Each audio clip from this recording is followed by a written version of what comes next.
Hi everyone, and it's time for the next weekly update video on Monday the 28th of November. First thing we're going to talk about is First Officer. So the update was released, I believe, on the 19th of November. The update that I've previously talked about in these weekly update videos, where he added some accessibility.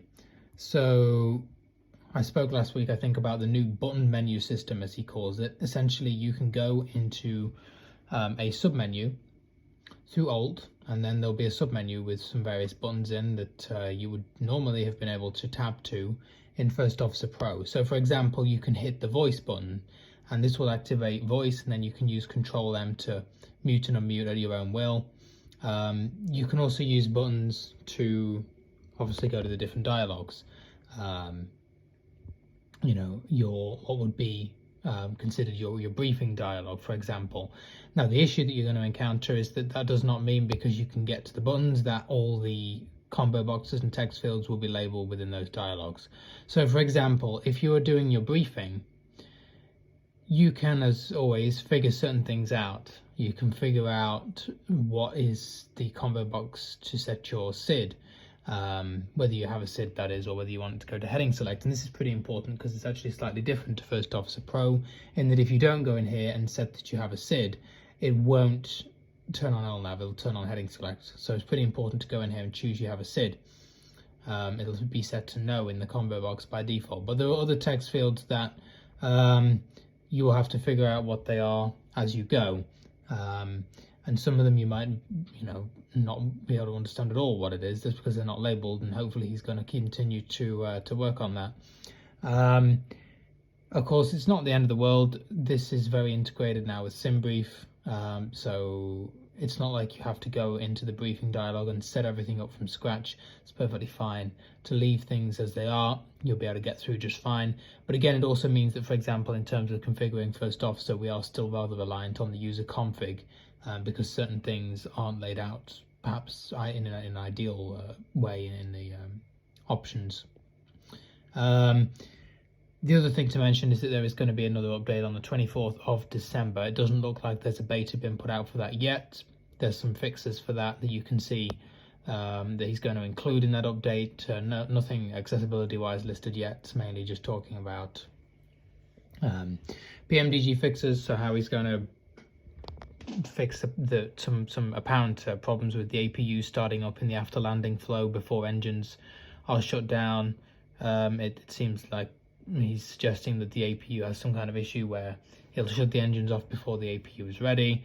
Some people that I've spoken to haven't had that issue, so mileage may vary, but there's some bug fixes essentially on there, and I'm sure that list will grow, so keep an eye out for that update on Christmas Eve. There's not a lot else to talk about this week. I did just want to clear something up, because I think this has been a bit of a hot topic in terms of what are the minimum specs for Microsoft, and why are some people getting this stuttering, and why are some people not? Why are some people able to use it and stream and do everything, and then some other people are going to have issues? Simple case of specifications do matter. Microsoft can have certain issues related to servers, and sometimes you will get the message popping up saying that, for example, you've lost connection because you'll have server outages. But generally, if you're getting stuttering in terms of audio on your system, that is a system-based thing. Microsoft recommend a minimum of 8 gigabytes of RAM, but here's the important part: also a minimum of 2 gigabytes VRAM on a graphics card. So if you don't have a graphics card, then you're going to have problems trying to run it, especially if you're, say, trying to stream. I would imagine the minimum specs are not really for streaming.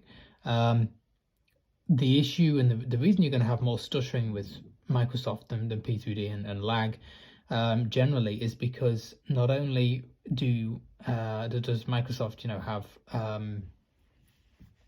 the real world imagery, it's also got to draw that in. It's also got much more detailed clouds and texturing, even on the airplane, than in P3D. So more memory, especially if you have an internal chip or processor and graphics chip without an external graphics card to go along with it, more memory has to be assigned to that internal processor from from the RAM that you already have.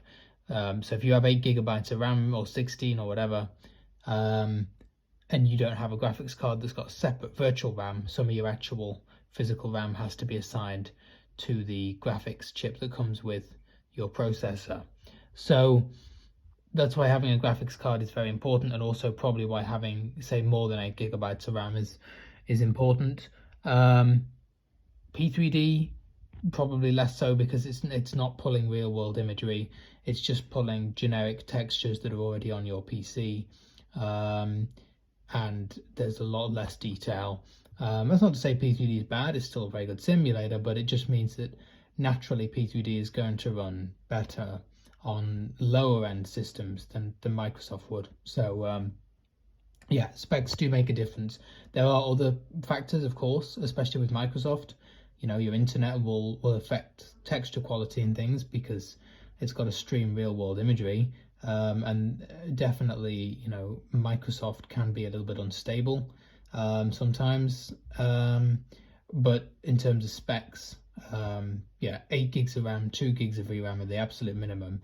I believe TFM has been working on a fix as well, because one of the contributing factors to low-end system problems was the fact that there were so many timers running through TFM, and you know, they were all being used, but it was eating into memory. So that was another thing for low-end system users, and why people with higher-end systems weren't really having any issues. TFM certainly made strides on that, and I know even lower-end system users aren't having the issues with TFM stuttering. Now they're just having sort of more generic lag and stutter from the simulator, and sometimes from the audio, basically when you're running out of memory. You know, one of the first things that starts to stutter or go is the audio. So yeah, that's a little bit on that. And you know, specifications for 2020 are unfortunately quite important, because it's just such a heavy simulator. Even with graphics turned down, I mean, it's all, you know, very visually pleasing, from what we've been told pretty much by every sighted person who's used it, far more than P3D. P3D is very generic. So the 737-900 for Microsoft should be out very soon. Should add that. Should be out early December, if not mid-December. But it should be out hopefully before Christmas. I mean, that's what we would expect. And that will complete the lineup of the 737 next generation in Microsoft, as it is in P3D. But of course, PMDG still got to work on the heavies, and that's something I'm sure they'll be doing after the 737, or even starting work on it right now in concert with the 737. All right, well, I will see you in the next week's update video, and I hope you have a good week.